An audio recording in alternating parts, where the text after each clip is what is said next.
What's up? This is Mark from Fuming Mouth, and you are listening to the brutally delicious podcast. One, two, three, four. The Brutally Delicious Podcast. The Brutally Delicious Podcast. The Brutally Delicious Podcast.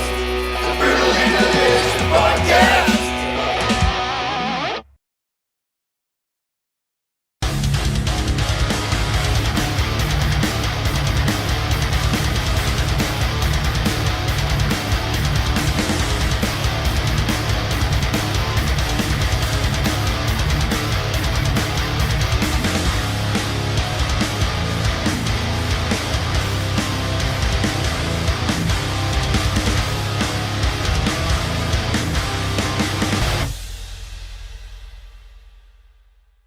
Perfectly. Sweet. How are you, my friend? Dude, I'm doing good. How are you doing? I am well, thank you. Day off, so I'm kind of just doing a few interviews here and there and trying to take care of house stuff and all that nonsense. So, same Very shit. cool.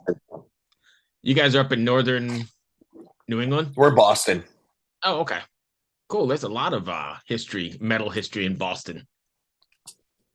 Yeah, it's crazy.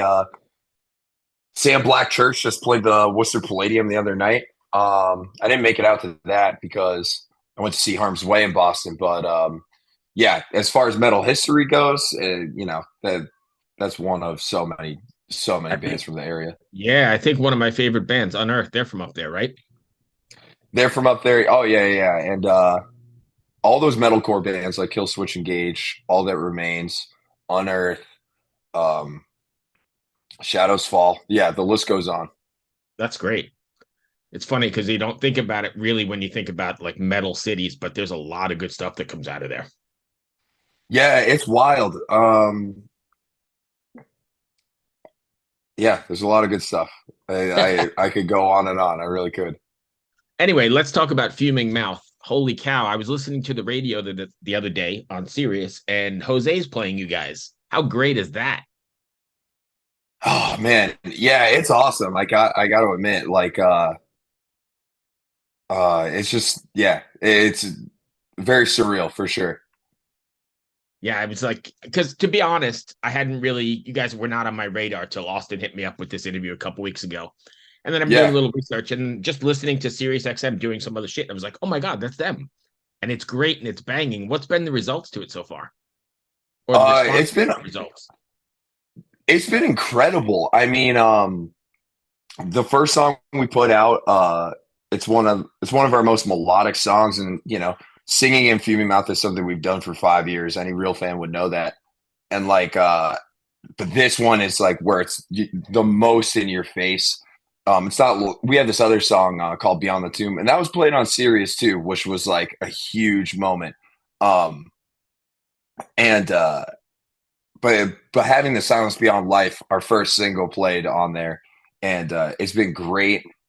The Having people like DM us and how like emotional the song is to a lot of people has been like has made it very worth it. What does that feel like at the end of the day? I mean, because when you're writing the song, obviously you hope it connects, but you really have Yeah, no way of knowing, right? You're just putting it out there, and then when it finally does really connect with somebody, is that like the great big payoff? I think so, because especially that's the best song on the album. And well, that could be argued. There's a lot of songs. My personal favorite on Last Day of Sun is Burial Grounds. Um, all the songs are different, but with Silence Beyond Life, yeah, the payoff has been incredible because there's a lot of people that don't know the band and just immediately resort to, they heard it for 20 seconds once, and Right. they immediately resort to talking badly about it, and making fun of it, or going on and on. So then it's like when we get a DM that someone had to like, when we get multiple DMs about how impactful it was to certain people, it that's the moment where it's like, anyone talking bad or any hater is like, that shit doesn't even matter. Right. And at the end of the day, yeah, you're only writing to a certain or trying to connect with a certain amount of people that, really get it or in that following. You're not really worried about those keyboard warriors and all the other stuff, right? I'm not worried about anyone at the end of the day. I'm worried about like the song being good because if the song's good, then I'll connect. That's how I look at it. So Okay. So this second record, I mean, you went through hell, literal hell, trying to put this record out, or we're going I through wish hell. I could have gone to hell instead. Yeah, that sucks. But we're sitting here talking, right? So that's pretty amazing. Exactly, exactly, and that's why it's like it's all fucking awesome. So obviously that gave you a new lease on life, I'm sure. And but when you were writing this record, was it difficult to put all of your everything into it? Because I know it's deep and it's coming from No, that a lot of people can't really relate to, right? no, I was on a lot of drugs, so I didn't have like like awareness to understand like what was too much or what wasn't. Um, and it was a huge like distractor. So like it was one of those things where I would totally get lost in just making the music.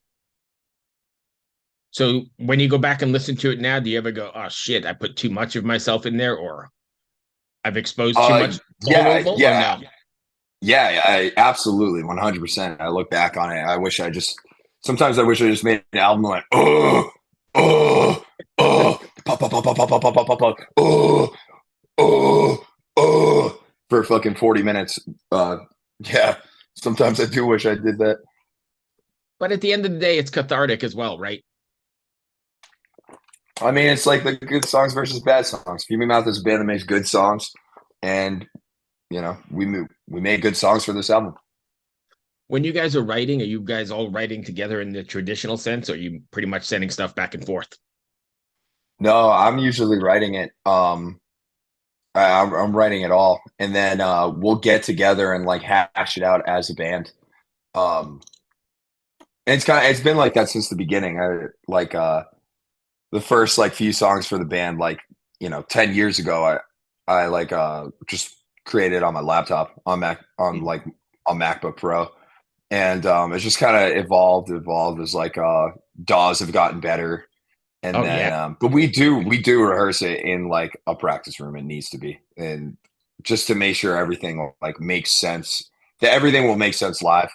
Um, everything will translate. Do you find when you get into the rehearsal studio that things sort of change a little bit? Like, well, wasn't expecting it. Now that we're playing it live, maybe it works better this way or that way.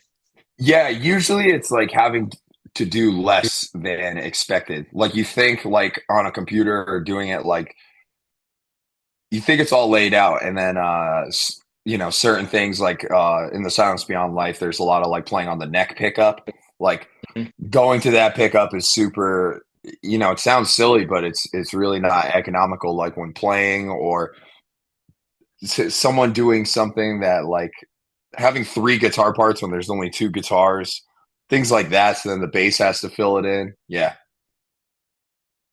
You guys are getting ready to head on a tour, right? Tomorrow? Is it tomorrow that I read? Yeah, it's tomorrow, first day. Are you guys all ready, packed and ready to go? No, but we're close. We got practice, and then we almost got everything all packed and ready to go. Luckily, it's in New York City, so it's only like 3 hours away. Um, so we'll do some more packing tomorrow, and once we're on the road, we're so used to it at this point, it'll be fine. So with your health, do you do anything special to keep up with yourself on these long runs? Because this is a pretty decent run, right? Yeah, for me, I got this like infusion. It's called like an IVIG, and I just got it the other day, and it like gives you like an artificial immune system for a period of time. And I, to not get too complicated about it, like my immune system being compromised, um, it just makes me more susceptible to getting like a cold or the flu or anything like this. So this kind of allows it so it has like a barrier to that. That's what I did personally. That's what my doctors recommend. I still go to the doctor like very regularly for this, Right. and uh, and then as far as anything else goes, just don't drink too many energy drinks. Don't sleep whenever I can. Understand that routine does not exist in this in this kind of landscape, and Yeah, just try and look on the bright side. Last day of sun. That is beautiful. And so I just saw you played some shows with Hatebreed as well, right? How did those go? We played one show with them, and it was fucking awesome. It was like it just have the opportunity. All things aside, like we had technical difficulties, but we got the opportunity to play with not just Hatebreed, but All Out War too. And those are all guys that like have really good taste in music, and their taste in music doesn't suck, and they're really funny and cool, and they're just like down to earth. And like whenever you get to be around people like that at shows and bands, like there's nothing better. Yeah, we've had Jamie on the show a few times. He's a really great guy. Right? I actually like I don't think I didn't get to say what's up to him at that show. He was like that was at this venue called the Chance in Poughkeepsie in Hudson Valley. Yeah, And it's been yeah. around Very forever. So familiar. like Yeah, like so it was a lot of people he hadn't seen in a while. So it was kind of like a reunion vibe as well, where a lot of people like that hadn't seen each other in years were coming out. right. Yeah. That's a good stuff. And the crowd was good. You good response from them? Yeah, I think so. I mean, the technical difficulties made it kind of hard, but by the end, we have the song "Master of Extremity," and it's super like it's super entombed. So like something off of like "Clandestine." There's like a song Hmm. specifically off of "Clandestine" that it's really like. And once we played that song, the vibe was like immediately back into place and great. Oh, nice. Hit the groove and went from there.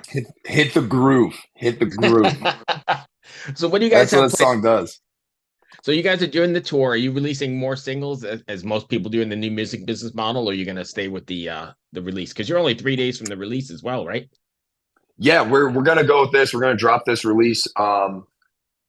We recorded 16 songs. There's 12 songs on the Mm. album, so there's more songs. Some of those are gonna be like kind of some of those created the foundation for the next album.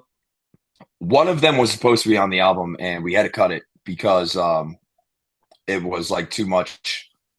We were out of time, ironically, Right. and one of them is an alternative version of Out of Time. And yeah, so there'll be more music very soon because it's just recorded. But as far as everything else, we're gonna go to the UK in January. We got some big festivals in the spring, and we're gonna do some more touring. Yeah. Nice. And shoot, I just lost my train of thought. Give me 1 second here. Let me catch my. Oh no, take your time. I was thinking one step ahead of you, trying to get the next question formulated. So what about the single route though? You got. Oh, I know what I was going to ask you. Forget all of that. How hard was it to get rid of 4 songs? And when you were sequencing it, was it a Oh, big deal? oh, Did you know it that was those didn't horrible. It fit? was horrible. It was horrible. No, no, it felt like somebody put a knife in me and was just pulling it up. And they're like, "What's wrong? Why? Just get rid of the songs." Because they're Um, all your babies, right? well, actually, one of them, our guitarist Andrew wrote front to back. It's all him. Um, that song didn't make it, so and that's very thematic to the album lyrically, from what I wrote.